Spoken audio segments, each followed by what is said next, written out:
Okay, ladies and gentlemen, here is Dynamite Delight. I'm not going to put no images in here. I'm in pain. I made a big mistake earlier. I was cleaning up, have to clean some stuff, and I was stupid enough not to remember.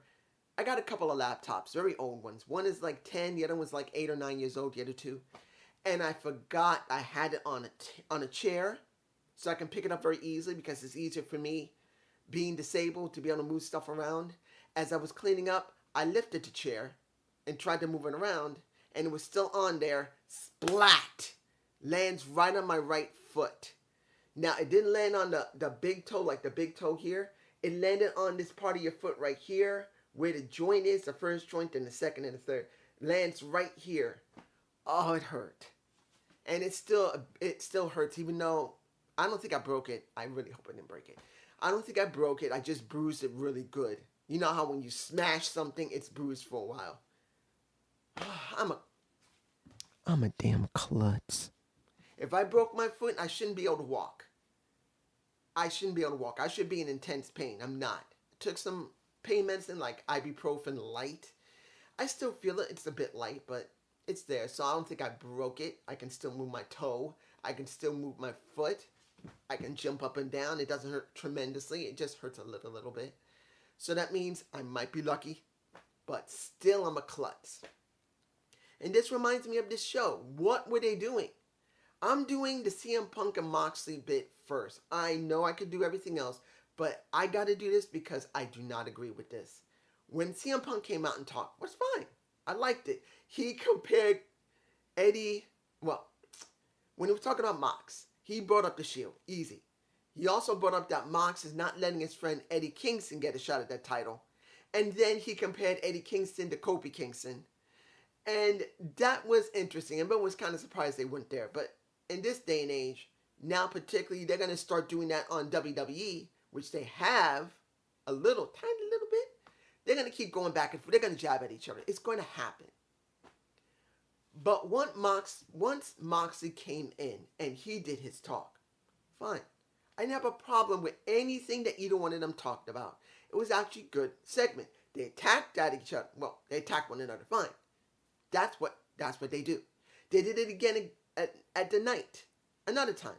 Fine. Claudio was involved in the first time, and Claudio was involved the second time, I believe. No, the first time he was involved. I don't know if he was involved the second time, but the first time he was involved. But here's the thing. They're having their match next week instead of All Out. Why? Why? Why are they doing it now?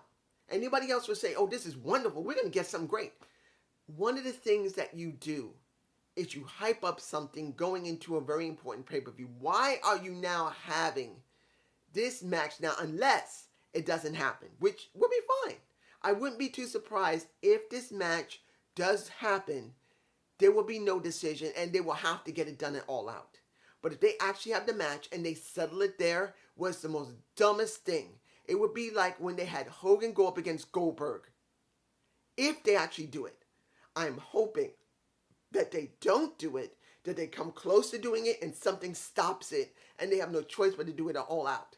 To piss off the fans but make them interested more for doing it. I'm glad to see CM Punk was able to excite.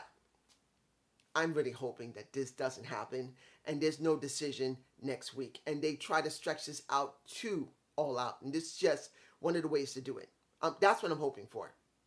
But if JD's happy that it happens next week, I'm kind of surprised at him. He's an old school style wrestling fan. I'll be surprised if Just Alex isn't happy because he's extremely happy the way AEW's been. He might be all right with it, but I would be surprised if they're following my point of view that both of them think this is not the wisest thing to do. And they think that this is going to be, well, guess what? This is just them setting up for All Out, and they're going to try and have the match, but something will stop it. There's nothing wrong with it. All promotions have done it. WWE, when they were doing it right, they did it. So, here you go. Now, the 2 out of 3 falls match with Daniel Garcia versus Bryan Danielson. This was a good match. Garcia gets the first pin. because he put Daniel Bryan to sleep with the dragons, well, a modified version of a chicken wing dragon sleeper, I believe that's what it is. I cannot remember the name of it, but he calls it the Dragon Slayer, I believe. No, the Dragon Tamer, my mistake. He won there, but then Bryan Danielson gets to roll up. He managed to do it because Garcia got him into a submission. He managed to roll him up in the submission. Well, he managed to roll him while he was in the submission and got the pin there. So the final one was about Bryan Danielson winning. He made Garcia wipe out. He did it. And in the end, we get a level of respect between them. At least until we get a little bit of the Jericho, a little bit of the JAS coming out, beating the crap out of him. And then you see Garcia grabbing at Chris Jericho saying, "What the hell are you doing? What are you doing?" And then they have the little talk afterward. And that is Chris Jericho with the rest of the JAS. Except for Hager was not there. And he said, "Next week you better tell me what's going on." You could have been really upset. You could have been really out of it. I understand that. But you better explain what's going on next week, or you got a problem with the JAS. That's what Chris is doing. Now, I don't know if he's going to go into the Blackpool Combat Club. I don't think he will. I don't. But I do believe Bryan Danielson could be his mentor. I wouldn't mind seeing it because this would make perfect sense. Bryan Danielson can still be part of Blackpool Combat Club, and Garcia could be outside it, but he's working with him.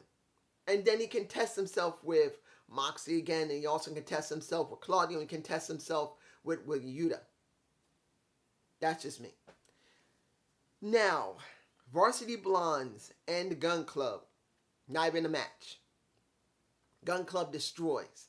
And Billy's happy because this is what he's been wanting from his sons. And he says he's proud of his sons. He's proud of them that they're doing so well. But Hathaway comes out. He's looking at him. He's saying, "What the hell you want?" And then his own kids attack him. And it's the Acclaim that comes out and saves his ass. Now, here's the problem with me personally. I would have liked that the Acclaim saving him and him looking at them. Yes, they say, "We don't have an issue with you, citizens, daddy." And he doesn't do it. I would have liked the story that, yes, he likes the Acclaimed. He trusts the Acclaimed. He really liked the Acclaimed.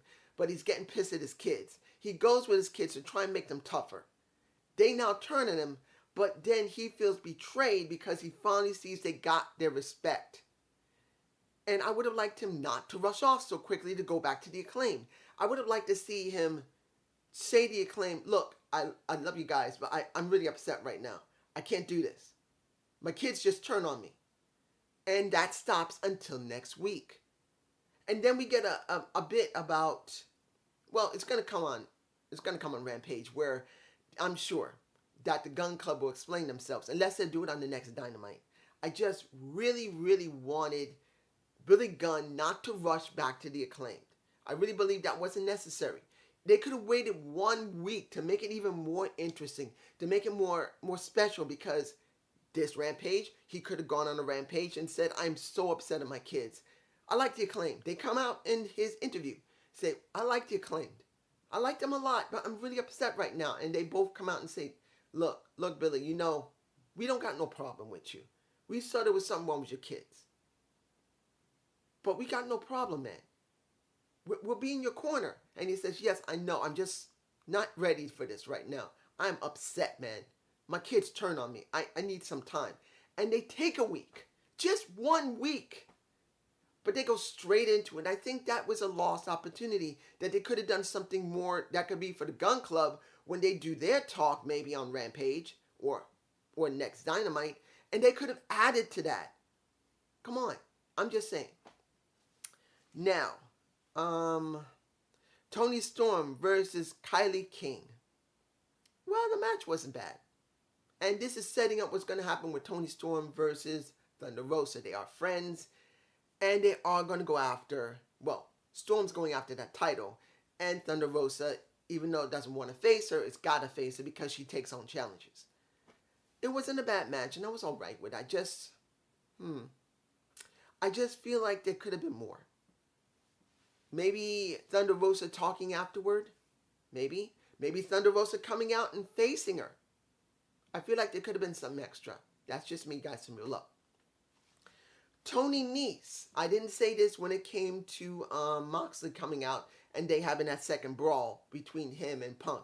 But Tony Nese was supposed to have a match that didn't happen. It did not happen. It ended. Done. Now, I also want to say something when it comes to Private Party dealing with Swerve in Our Glory. Honestly, I don't see Swerve in Our Glory losing here. I just don't. And since we barely see... When was the last time we saw freaking Private Party on Dynamite or Rampage? I know they're on Elevation. I know they're on Dark. But the primary shows is what the new people are going to be watching first before they go to Dark and Elevation. You got to show these guys at least a couple of times before you actually give us the title shots. I just feel like they had another lost opportunity. Now understand, they're really restrained on how much time they have. They don't have 6 hours in a week. They have only 3. They still can't do the renegotiation of Rampage yet. So, we still got this issue. Now,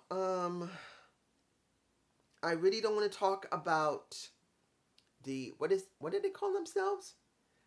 The Truth Buster? No, what did they call themselves? The ones that's going up against, I can't remember they are.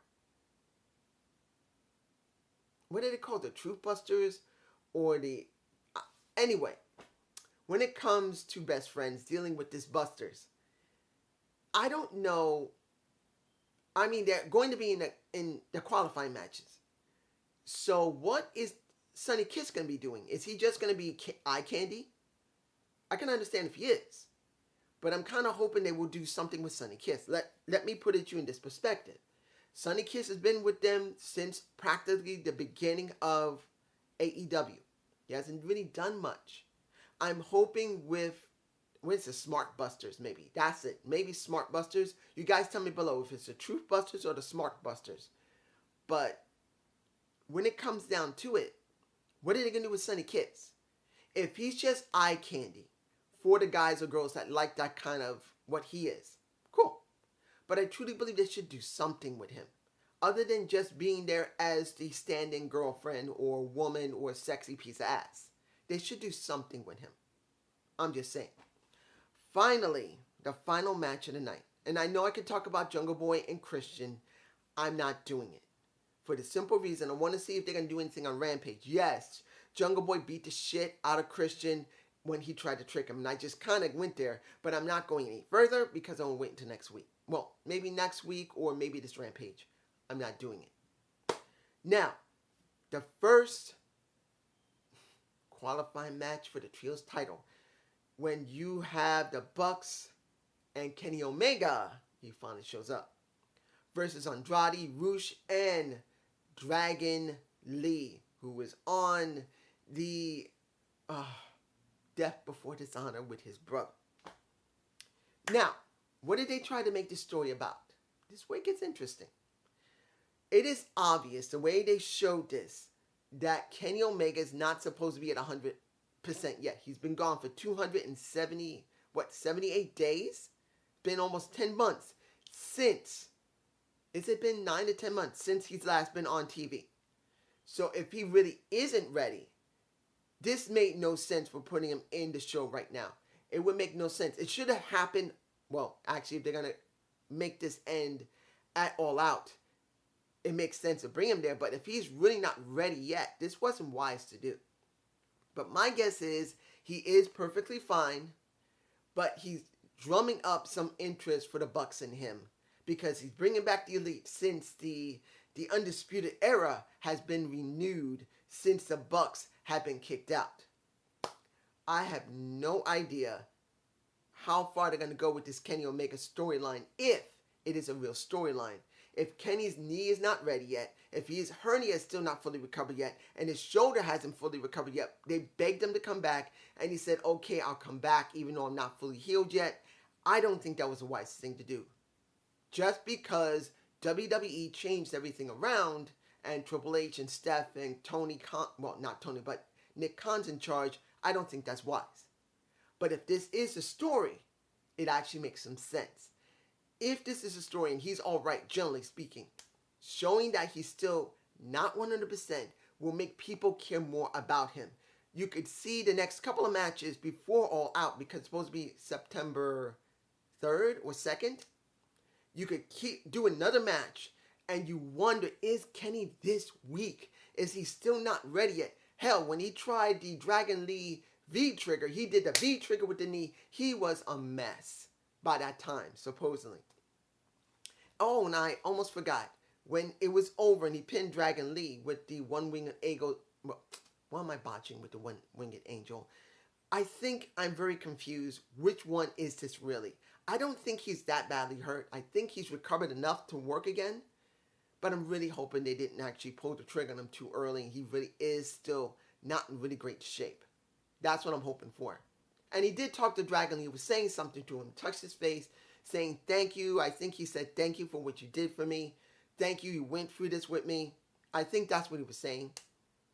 And then Dragon Lee lost his mask by, I believe, either Andrade or Rush. I think it was Andrade that took the mask. It was Andrade who gave him the full Nelson DDT, I believe.